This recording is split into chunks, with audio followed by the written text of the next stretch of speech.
Selamat datang di podcast Sahabat Membine, Perempuan Punya Cerita. Selamat datang di podcast Sahabat Membine, Perempuan Punya Cerita. Hari ini saya kedatangan tamu, om-om spesial yang tugasnya ini untuk mencari tahu ketika ada maladministrasi yang terjadi di masyarakat. Namanya Ombudsman. Ombudsman adalah salah satu lembaga publik yang berfokus untuk bekerja memperbaiki pelayanan publik khususnya di Sulawesi Tengah. Nah, bersama dengan saya Om Nasrun. Om Nasrun ini banyak bekerja dengan rekan-rekan sekolah Membine, khususnya menjangkau jika ada terjadi masalah-masalah terkait maladministrasi terhadap perempuan dan anak. Mau tahu tentang bagaimana apa yang dilakukan oleh Ombudsman dan kenapa namanya Ombudsman ini kayaknya bukan bahasa Indonesia ini. Jadi kita tanya saja langsung kepada Om Nasrun. Nah, kira-kira kakak bisa jelaskan tidak ke kita soal apa yang dilakukan Ombudsman? Ombudsman itu apa sebenarnya? Ya baik, secara singkat sih sebenarnya ombudsman ini berasal dari bahasa Swedia, dari Skandinavia, memang negara asalnya ombudsman, dan kemudian pada saat mau dibentuk tahun 2000, ombudsman tidak ada padanan kata yang sama kira-kira menyamakan ombudsman misalnya apa sebutannya, tidak ada padanan kata sehingga disadurlah langsung dari bahasa Swedia yang berarti perwakilan. Oke, berarti ini ombudsman ini bahasa Swedia ya, bahasa tidak ada Swedia. Di kamus bahasa Indonesia. Oke. Nah, kemudian ombudsman itu dibentuk di tahun 2000 melalui Kepres 44 tahun 2000, kemudian di tahun 2008 baru lahirlah Undang-Undang 37 tahun 2008 tentang ombudsman. Oke. Nah, memang kalau dalam pelaksanaan tugas dan kewenangannya, ombudsman itu melihat namanya maladministrasi. Kalau teman-teman KPK kan menyebutnya korupsi, tapi kalau ombudsman menyebutnya maladministrasi. Fokus ke administrasi. Fokus ke administrasi sebenarnya. Nah, selama ini ombudsman sebenarnya core bisnisnya ada dua. Core bisnis ombudsman, satu pencegahan, yang kedua itu terkait dengan penyelesaian laporan. Nah, di sektor pencegahan sebenarnya ombudsman itu ada 5 kegiatan ya. Satu, on motion investigation, kemudian ada rapid assessment, yang ketiga itu ada systemic review, yang keempat itu adalah survei kepatuhan, kemudian yang kelima itu indeks persepsi maladministrasi. Nah, dari 5 ini sebenarnya di sanalah bisa memasukkan partisipasi masyarakat. Kami menyebutnya partisipasi karena sebenarnya kerja-kerja ombudsman adalah mendorong partisipasi masyarakat dalam rangka perbaikan pelayanan publik. Nah, sehingga pada saat, kalau di core bisnis yang kedua, core bisnis terkait dengan penyelesaian laporan, ini sebenarnya partisipasi masyarakat itu agak kurang.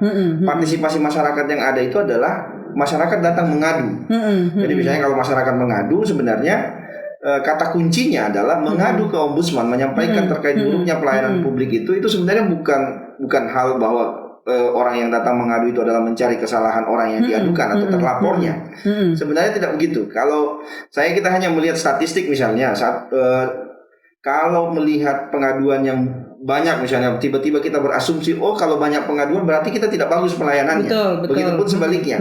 Nah, kalau kita mau lihat statistik laporan misalnya di Indonesia secara keseluruhan yang masuk ke ombudsman itu sekitar 10.000 per tahun.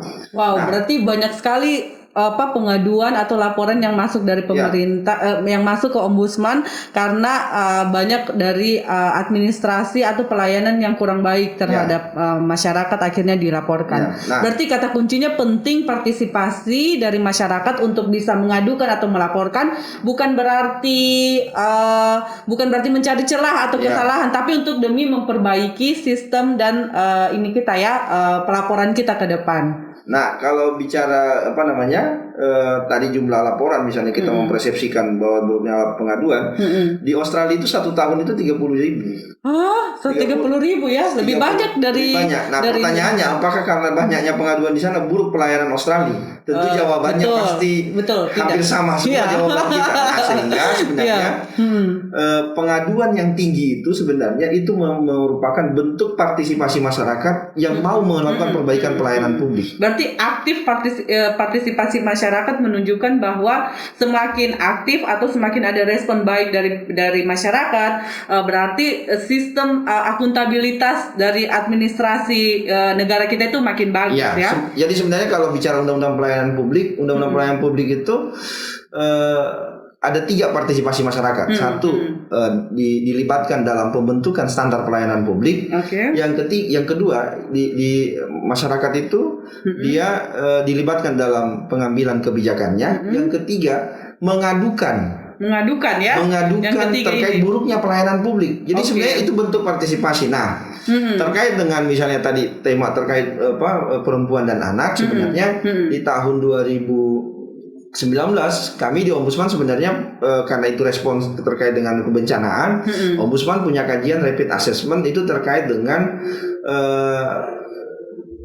perempuan dan anak di Huntara. Jadi sebenarnya program bagaimana Huntara itu ramah kepada perempuan dan anak. Jadi itu kami punya kajian terkait itu. Nah, di awal-awal pembentukan Ombudsman sebenarnya di tahun 2013 kami juga pernah menangani satu case, misalnya ada kekerasan terhadap anak kemudian kita bahkan meminta kepolisian untuk melakukan penindakan. Nah, itu ada banyak hal ya terkait dengan perempuan dan anak, termasuk kalau bicara soal anak, kita banyak kajian terkait dengan itu. Nah, berarti khusus 2 tahun terakhir pasca bencana memang banyak fokus terhadap pelayanan publik yang fokus terhadap perempuan dan anak. Salah satu kajian yang dilakukan adalah melakukan rapid gender assessment di wilayah Huntara. Nah, kira-kira kalau misalkan selama ini apakah cukup banyak pelapor itu dari kalangan perempuan misalnya, dan case apa yang sering banyak terjadi selama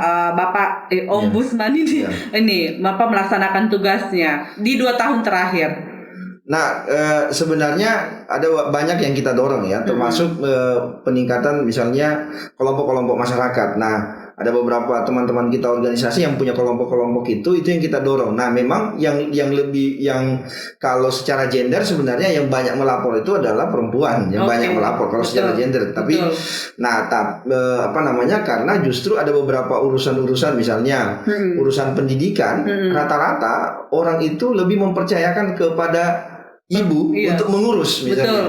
Saya kalau pendidikan anak misalnya. Nah, justru mereka yang mendapatkan itu. Kemudian misalnya mengurus administrasi kependudukan, rata-rata kita dapatkan kebanyakan adalah perempuan karena itulah yang hilir mudik. Nah, ya seputaran pendidikan yang mereka laporkan, seputaran bagaimana soal kesehatan. Nah, karena itu yang banyak yang kita dapatkan. Nah, sehingga kalau kita mau pilih secara gender memang perempuan lebih banyak mengadu ke Ombudsman misalnya. Ini menarik ya. Jadi dari 10.000 kasus yang ditangani oleh Ombudsman di 2 tahun terakhir, lebih banyak itu adalah yang melaporkan adalah perempuan, khusus di sektor tentang pendidikan dan kesehatan. Nah, berarti ketika kita memberikan penguatan pengetahuan terhadap perempuan, mereka semakin aktif karena secara struktur di keluarga tanggung jawab itu banyak diberikan kepada perempuan untuk mengurusi pendidikan dan kesehatan keluarganya. Nah, jadi ini adalah keterkaitan antara pelayanan publik, kapasitas perempuannya, dan masalah apa yang sering diperhadapkan. Nah, menjadi penting misalkan bagi kami juga di Sekolah Membine untuk terus mendorong kepemimpinan perempuan dan menguatkan kapasitas perempuan, karena dapat dilihat bahwa lebih banyak perempuan yang berpartisipasi di dalam ruang publik, khususnya mengadvokasi masalah-masalah yang terjadi. Nah, kira-kira misalkan selama ini apakah ada banyak program-program yang menyasar khusus untuk perempuan dan anak supaya mungkin literasi tentang maladministrasi ini bisa banyak dipahami oleh perempuan, atau mungkin aksesnya lebih dibuka supaya perempuan bisa lebih paham dan apa yang harus dilakukan misalkan kalau ada masalah di lapangan? Ya, sebenarnya secara spesifik kita belum tidak punya spesifik misalnya hanya program itu, karena Ombudsman karena banyak banyak yang harus dilakukan pengawasannya, banyak yang harus dilakukan pendidikan, misalnya sosialisasi. Nah, kami sebenarnya dengan pelibatan teman-teman CSO misalnya, kelompok masyarakat sipil yang mau melakukan ke arah itu, kita biasa mendukungnya dengan misalnya Ombudsman ikut terlibat dalam kegiatannya. Nah, kalau secara langsung sih tidak. Kalau secara langsung misalnya Ombudsman membuat sendiri itu kami belum pernah melakukan itu. Tapi kalau terlibat dengan kegiatan-kegiatan CSO, kemudian ada ibu-ibu yang kemudian yang membuat kegiatan dan kami dihadirkan, itu sudah sering. Dan termasuk teman-teman SM Psikolog Memilih juga sering mengundang kami kalau itu. Nah, yang pasti sebenarnya Ombudsman itu sangat terbuka dengan siapapun. Jadi tidak harus misalnya hanya kelompok A, kelompok B. Nah, yang salah satu yang didorong oleh Ombudsman kemarin di sektor pendidikan adalah misalnya soal uji peraturan gubernur terkait dengan pungutan di SMA. Nah, itu yang pernah juga kita lihat, karena ternyata di sana Pergub itu juga bukan soal hanya perempuan dan anak saja, tapi ada soal disabilitas. Betul. Justru anak-anak disabilitas oleh Pergub itu dilakukan pungutan. Jadi itu yang kita, dan itu waktu kita mau masuk melakukan itu, teman-teman HWDI lah yang sebenarnya yang datang ke Ombudsman untuk melakukan pelaporan. Nah, sebenarnya partisipasi tadi itu bukan hanya soal kegiatan sosialisasi atau di core bisnis pencegahan saja.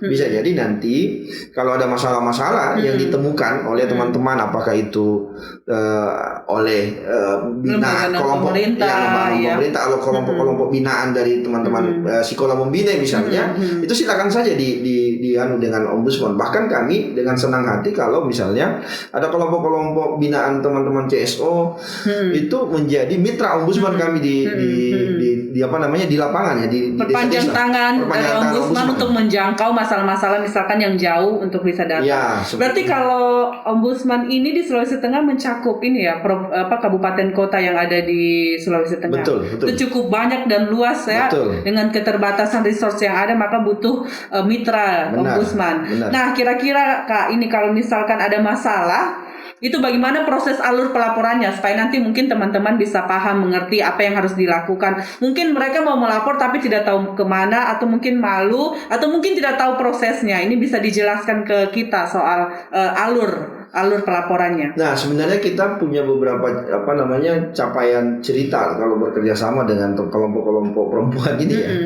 Kita pernah mendorong terbentuknya forum warga misalnya di Desa Langaleso misalnya.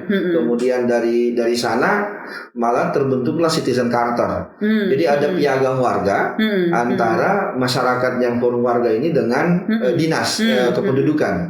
Jadi kalau misalnya nanti ada masalah di situ, itu direferalkan ke kami, ke Ombudsman. Jadi pengaduan ke Ombudsman itu bisa melalui telepon, bisa melalui email, bisa melalui datang langsung. Tapi karena mungkin soal budaya kita di Palu ini kan budayanya bertutur, bercerita. Iya, betul. Tidak mau menceritakan masalah itu lewat tulisan. Betul, iya. Harus lewat telepon, bahasa verbalnya, harus bertemu gitu. Nah, makanya kalau secara prosentase metode orang melapor ke Ombudsman itu datang langsung itu 97-98%. Wow, jadi banyak ya. Lebih banyak orang mau datang langsung. Mereka percaya ketika bertemu langsung. Betul. Padahal ini di masa pandemi sebenarnya. Pandemi ini kita di internal Ombudsman sebenarnya lebih mendorong pelaporan itu secara online misalnya. Nah, melapor ke Ombudsman itu pertama gratis. Yang kedua, kalau dalam situasi tertentu dan masalah-masalah tertentu itu undang-undang menyatakan bahwa dapat dirahasiakan identitasnya. Betul. Misalnya kalau itu masalah terkait dengan pungli, misalnya itu terkait dengan masalah soal kepegawaian, itu biasanya kita rahasiakan.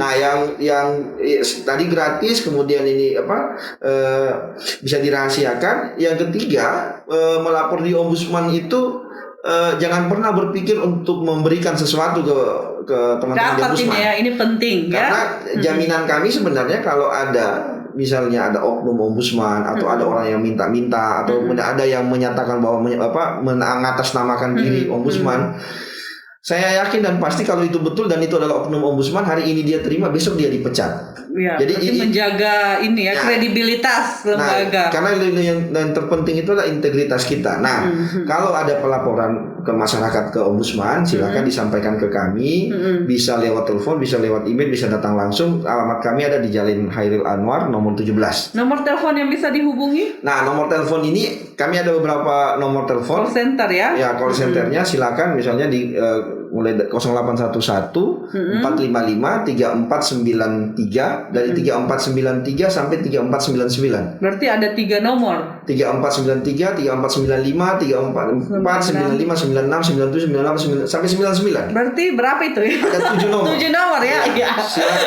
Silakan ya. Silakan dihubungi di nanti kita itu. buat kalau di email ombudsman ada di sultan@ombudsman.go.id. sultan@ombudsman.go.id atau di pengaduan.ombudsman.go.id. Oke. Nah, ini Kak, pertanyaan kedua terakhir ini. Kan kita ini bulan April dan mau menyambut Hari Kartini, plus juga bulan puasa kan. Tentunya di setiap bulan dan setiap momen itu ada masalah-masalah khusus begitu yang sering dihadapi atau pengaduan-pengaduan khusus yang berdasarkan momentum yang sering terjadi di bulan April.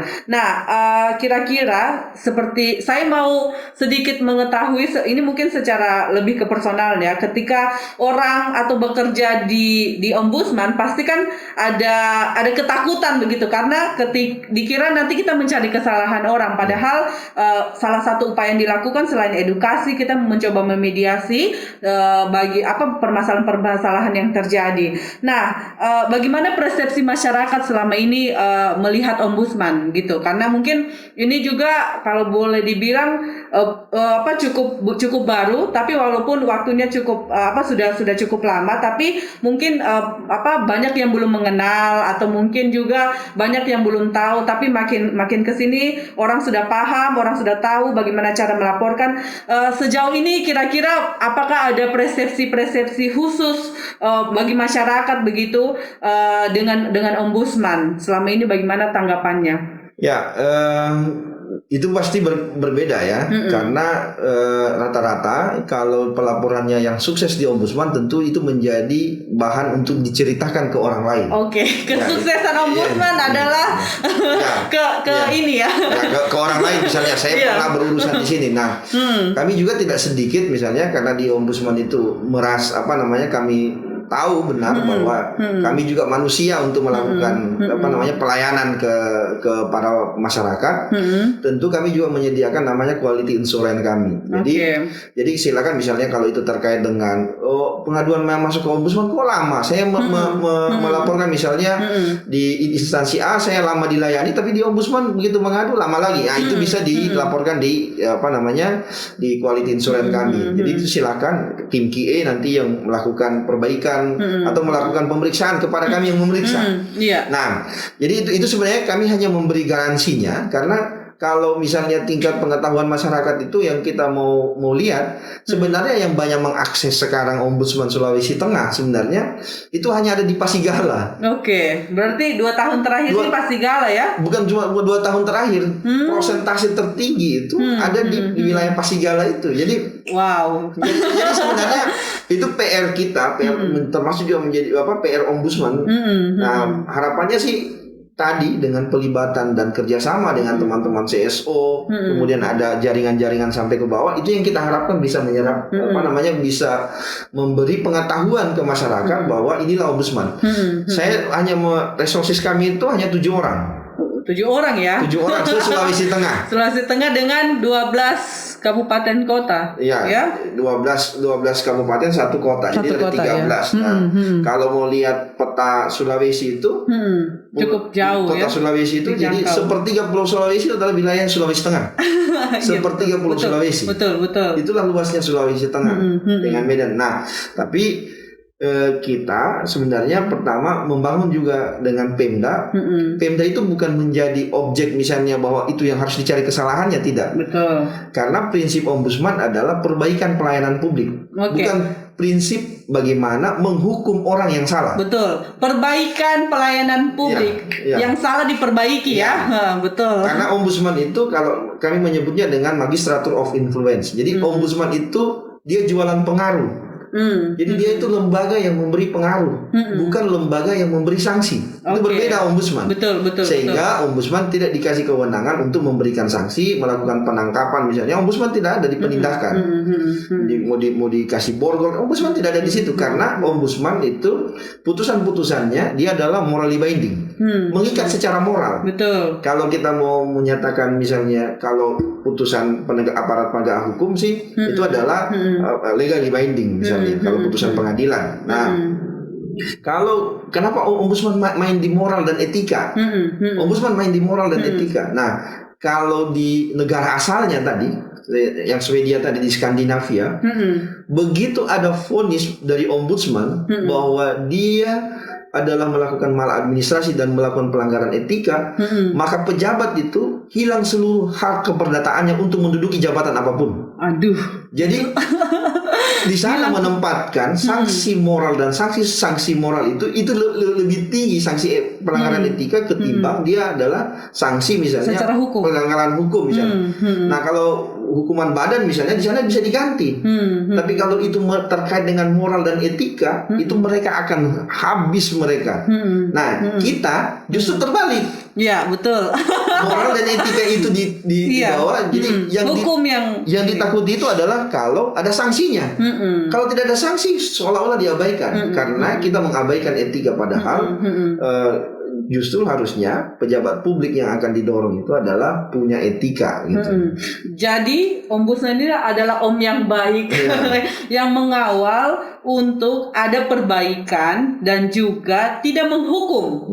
Jadi dia kalau misalkan ditemukan kesalahpahaman atau misalkan ada misunderstanding yang dilakukan oleh pejabat publik misalkan, dia tidak bisa menghukum tapi meluruskan, memperbaiki apa yang salah karena ombudsman tidak punya kewenangan dalam menghukum seseorang, tapi berpengaruh ke khusus perbaikan etika dan moral yang terjadi. Nah, ini menarik sekali ya, khususnya lagi buat perempuan dan anak yang kemudian banyak pelapor yang banyak yang aktif, yang cukup tinggi berpartisipasi untuk melaporkan kejadian tentang maladministrasi itu di ombudsman adalah perempuan dan anak. Kasus-kasus seperti itu yang mungkin lebih peka. Jadi ke depan harapannya bisa banyak lagi program-program yang bisa mendorong peningkatan kapasitas terhadap perempuan karena dari kasus ini terbukti bahwa ketika perempuan mengetahui aksesnya dan sebagainya dia akan lebih aktif lagi untuk bisa melaporkan dan menjadi bagian dari mewujudkan masyarakat yang demokratis. Oke. Sekarang closing statement ini Kak. Ini untuk menyongsong Hari Kartini di bulan April, apakah ada pesan-pesan khusus buat perempuan dan anak terkait bagaimana dengan kerja-kerja harapannya ke depan dengan kerja-kerja dari ombudsman ini untuk mewujudkan pelayanan publik yang lebih baik?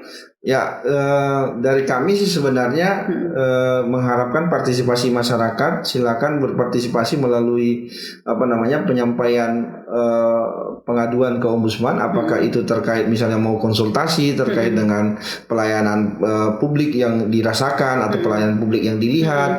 Nah, silakan dikonsultasikan ke ombudsman. Jadi sebenarnya melapor itu baik sebenarnya. Jadi melapor itu baik karena pelaporan itu akan menjadi dasar perbaikan pelayanan publik yang lebih baik. Betul. Yang kedua, kami berharap memang partisipasi masyarakat apalagi perempuan dan anak ini lebih ditingkatkan dan memang kami berharap karena yang lebih langsung merasakan ini adalah masyarakat itu sendiri pelayanan publiknya. Harapannya banyak masyarakat yang mengadu di kami dan kemudian pelayanan publik ini kita jauh lebih baik karena kalau tanpa partisipasi, tanpa pengaduan ini sebenarnya kita tidak akan tahu bagaimana cara meningkatkan pelayanan publik yang lebih baik. Nah, terakhir harapan kami lebih banyak lagi kelompok-kelompok perempuan yang akan bekerja sama dengan kami.